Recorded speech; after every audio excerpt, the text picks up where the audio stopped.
The dollar is rebounding sharply here today to the upside. You can see actually a little bit of bullishness coming into the DXY or US dollar index. Meanwhile, gold and silver mostly holding their gains from yesterday's volatility. You can see that silver did have an initial move lower, but recapturing some of those losses here in today's trading. And the S&P 500 continues to push higher here following yesterday's what many consider to be a mixed risk management cut. And these are words from Jerome Powell himself, calling yesterday's quarter point trim a quote unquote risk management cut. What does that mean? The Fed gave investors a lot to chew on Wednesday as the central bank lowered the benchmark overnight lending rate by a quarter percentage point and indicated 2 more rate cuts could be made by the year's end. However, there was a dissent amongst the Fed, with the newly appointed Fed Governor Stephen Miron. Opinions diverged. He actually thought we should cut by 50 basis points instead of 25. Some members of the rate-setting Federal Open Market Committee, or FOMC, see a path to 3 rate reductions in the coming year. And during the news conference, Jerome Powell said that Wednesday's decision reflects a desire to keep risks to the economy, or specifically jobs, in check. He said, quote, "You can think of this in a way as a risk management cut." He added that this is a very different picture of risks has emerged. He also indicated that this is a very different picture, or a very difficult circumstance, as the labor market has begun to cool off versus the continued threats to the inflation front. And it's not just the US struggling with this phenomenon. Actually, the Bank of England may have it worse. They're dealing with really high levels of inflation and very stagnant growth, and have more arguably problems in the form of a stagflation risk. They decided to leave their key interest rate on hold and slow their quantitative tightening, and marked that they are still worried about a pickup in inflation. And interestingly, the dollar index actually has staged a bit of a recovery since the Fed cut interest rates. And this can be confusing to traders and investors because they think, hey, if the Fed cut rates, why is the dollar going up? But remember that the market is very much all of the time focused on the future, not what's happening today. Yesterday, we already knew the Fed was going to cut interest rates. We said it for a week straight beforehand. The Fed's going to probably cut 25 basis points. The market was not surprised or trading at all yesterday based on the 25 basis point cut that we got.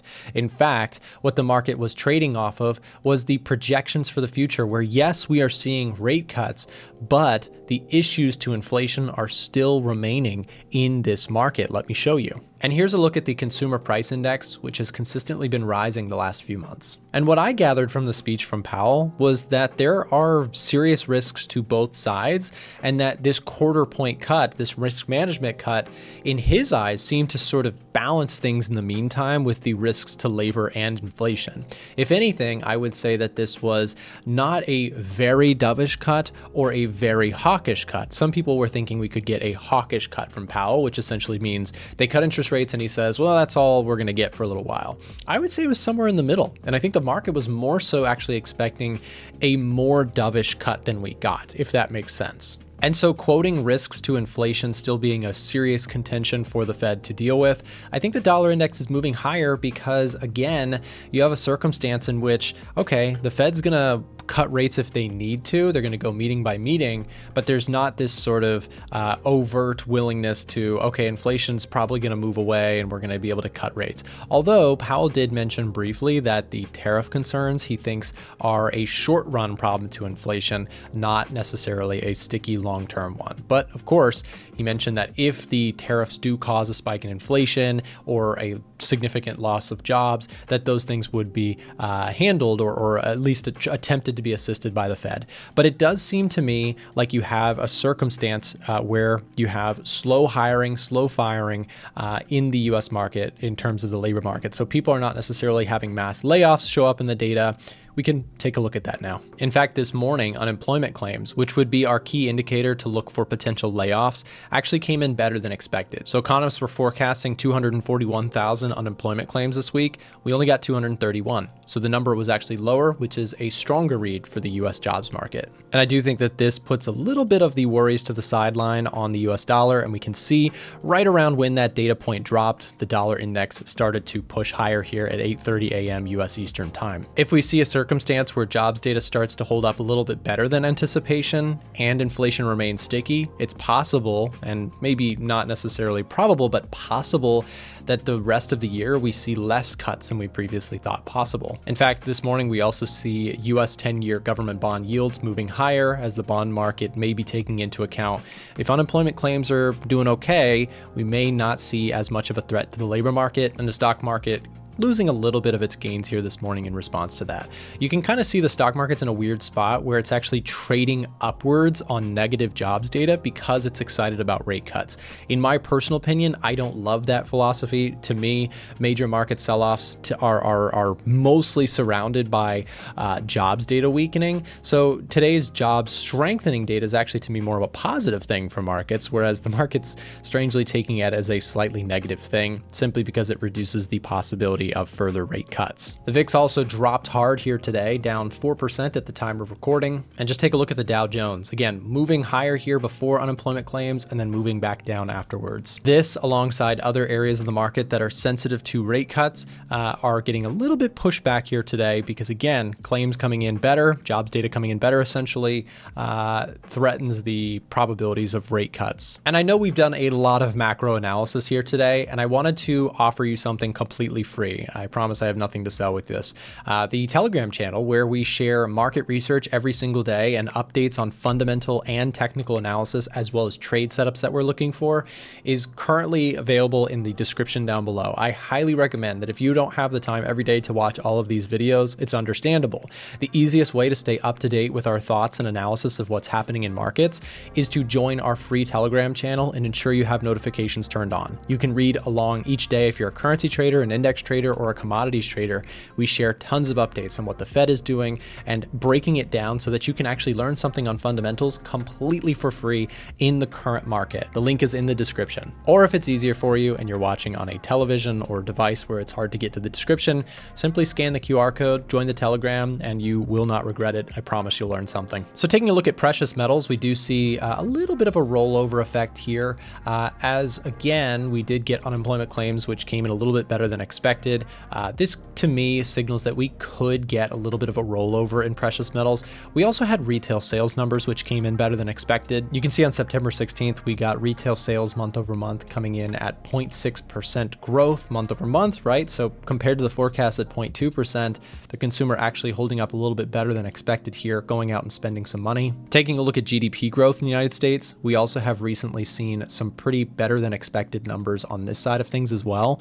So I do think that there is actually a case to be made for some short-term strength in the US dollar. I think it's lost some of the easy sell side directional bias, especially with some of the recent data we've been getting, some better than expected unemployment claims. PMIs have been okay relative to forecasts. Retail sales came in strong, inflation remaining relatively sticky. These things I think actually paint a short-term potential upside move for the dollar that could sustain itself. Like I would not be surprised if the dollar moves higher for the rest of this week and maybe into next week, at which point, bigger picture, if the data continues to look soft for labor, I do think that the dollar would be a bigger term sell to continue to the downside. But in the short term, maybe that offers us an opportunity to look for metals to pull back. I would not be surprised to see gold and silver have a little bit of a correction from their recent rally. While I am not trying to short this or call that as a next move in the markets, I would welcome it, as it would give me an opportunity to get back into some of the precious metals trades.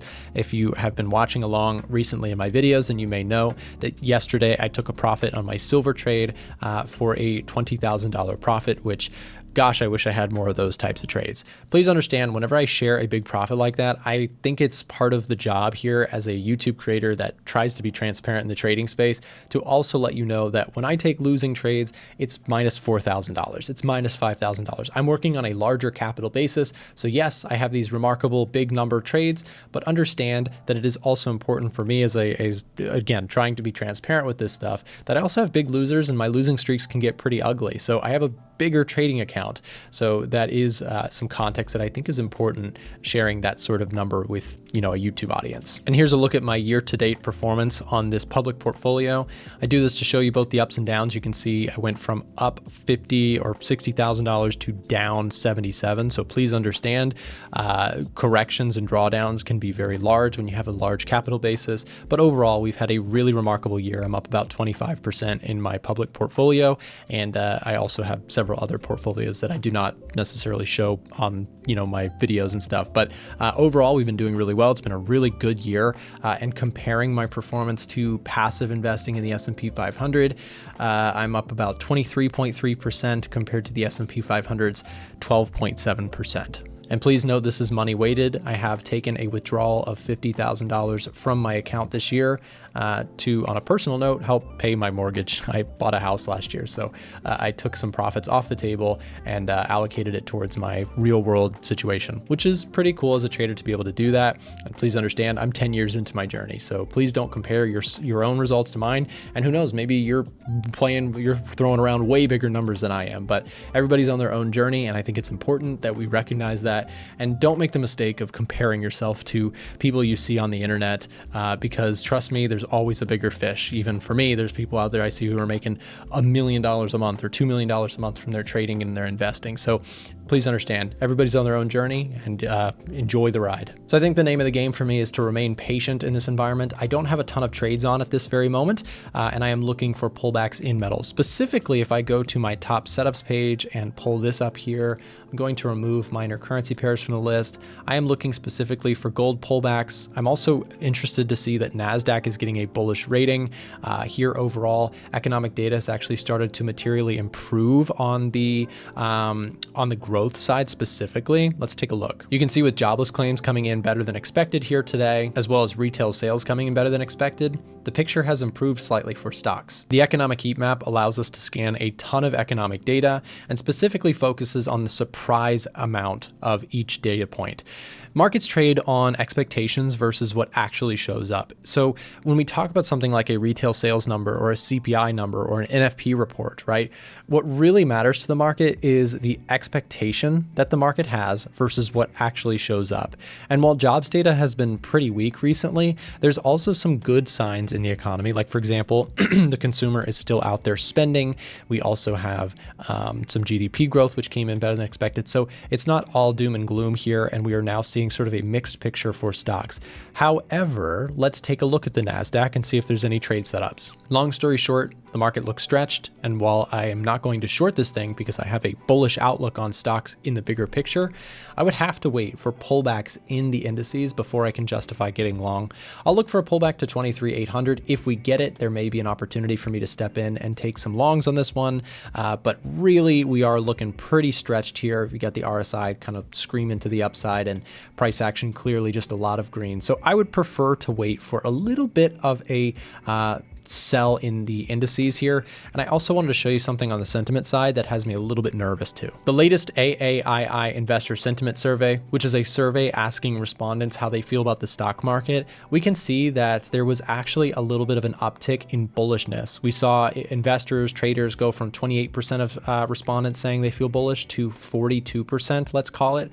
And we also saw a lot of people who were in the neutral camp jump from neutral into the bullish camp this past week. We also see bears declining here a little bit, going from 49.5% of respondents saying they feel bearish on the market down to just 42.4%.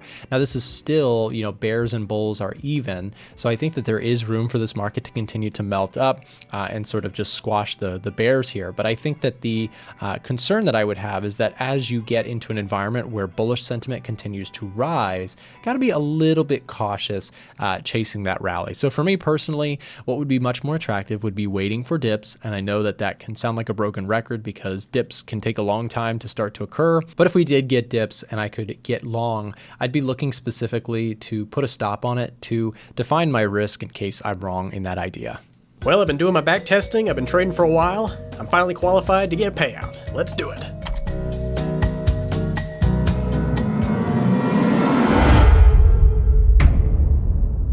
All right, move over, you bag of bones. I've been funded with Maven for a little while, and it's time to request a payout. Watch this.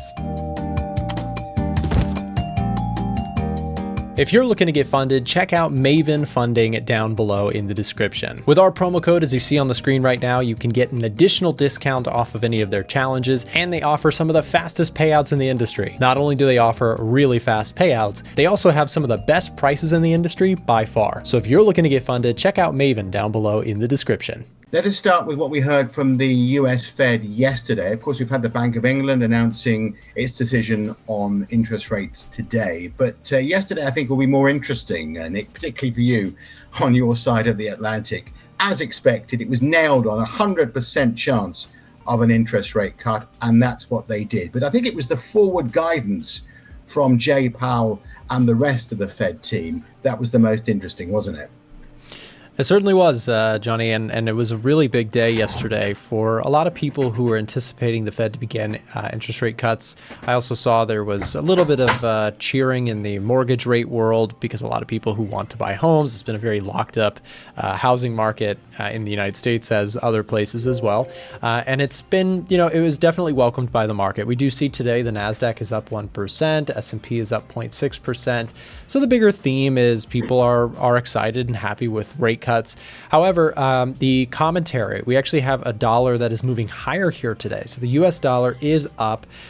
We also see the VIX lower here today. So what's going on with the dollar? Well, long story short, Powell called the cut yesterday a quote-unquote risk management cut, citing risks to both sides of the dual mandate that the Federal Reserve kind of their job is to focus on, which is, of course, maximum employment as well as price stability. And so essentially, Powell mentioned that there were concerns that have started to rise in the labor statistics data, though I think what maybe the market is hearing was that Powell does not necessarily fully agree with the dovishness that the market sort of has in mind. The bond market, the 2-year yield has been trending lower here recently. Powell did, of course, kind of give into, of course, the idea that we could cut rates further if the jobs market declines further, but pushed back on the idea that this was sort of an incredibly needed, or that they feel behind the curve. That he also pointed out that the thought of a 50 basis point cut was completely off of the table for the most part. So while the market thought that might be a thing, Powell kind of dashed those hopes. And so yes, there are still projections for rate cuts to continue to go forward for the rest of this year, but calling it a risk management cut definitely sort of puts it more in the perspective of limited room for cuts, because we still have to keep an eye on that inflation problem. And it did to me come across that Powell is a little bit more, I wouldn't call him hawkish, but more hawkish than perhaps the rest of the market and some of his committee members. We did also see one of the new Fed committee members actually voting in favor of a 50 basis point cut. So there was a little bit of a dissent there. I hope that video was helpful to you, and I also wanted to make sure to share our Telegram channel with you. Every day we are posting up chart markups and analysis and in-depth breakdowns of what's going on both fundamentally and technically in the markets. We also drop bonus videos in the Telegram channel, so don't miss out. Come join our Telegram channel. The link is in the description down below. Have a great rest of your day.